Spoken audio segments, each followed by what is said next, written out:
লক্কর ঝক্কর দেশি সাইকেলে চড়ে দেশ ভ্রমণ করছেন পটুয়াখালীর সানাউল্লাহ। নিজের শহর পটুয়াখালী থেকে পর্যটন শহরে এসে পৌঁছেছেন ৩৮ দিনে। এরপর যাবেন পঞ্চগড়। তিনি বলছেন তার লক্ষ্য সমাজ থেকে ধনী দরিদ্রের বৈষম্য দূর করার বার্তা ছড়ানো। দীর্ঘ যাত্রাপথে তিনি থেমে থেমে মানুষকে সেই বার্তাই দিচ্ছেন। আরও জানাচ্ছেন কামরুল ইসলাম মিন্টু। এই সাইকেলটি জাবা, ফিনিক্স, টিনক্স, বিয়ানকি বা মেরিডার মতো আরামদায়ক মডেলের সাইকেল নয়। খুব সাধারণ এবং বহুল ব্যবহৃত সাইকেল নিয়ে ঘর ছেড়ে বেরিয়ে পড়েছেন সানাউল্লাহ চৌধুরী জুয়েল।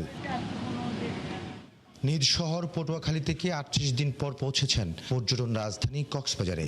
আমার এই ভ্রমণের পাশাপাশি আমি একটা মেসেজ বাংলাদেশের মানুষের কাছে পৌঁছে দিতে চাই।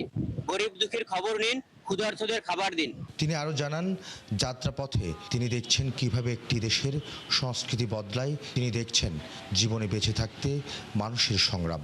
অনেক প্রকার মানুষ আমি দেখছি, মানে ওইরকম আমারই চোখে এখনো পড়ে নাই। আসলে মানুষের প্রতি মানুষের ওরকম এখন দরদটা এখন নাই আর কি, বোঝা যাচ্ছে। জুয়েল ২০২২ সালে কুমিল্লা ভিক্টোরিয়া কলেজ থেকে স্নাতক শেষ করেন। জীবন থেকে নেওয়া শিক্ষায় তিনি বুঝেছেন আমাদের সমাজে মানুষে মানুষে বৈষম্য আছে, তবে মানুষ চাইলে সে বৈষম্য দূর করা যায়। কক্সবাজার থেকে আমি এখানে আজকে থাকবো, কালকে টেকনাফ যাবো আর কি। কেননা বাংলাদেশের দক্ষিণ সীমান্ত হলো টেকনাফ। আমি বাংলাদেশের ৬৪ জেলা ৫০ দিনে ভ্রমণ করে কমপ্লিট করে আমার নিজ জেলা পটুয়াখালী গিয়ে পৌঁছতে চাই। টেকনাফ থেকে তেঁতুলিয়া হয়ে দেশের ৬৪ জেলায় সাইকেলে চড়ে তিনি ছড়াতে চান বৈষম্য মুক্তির বার্তা।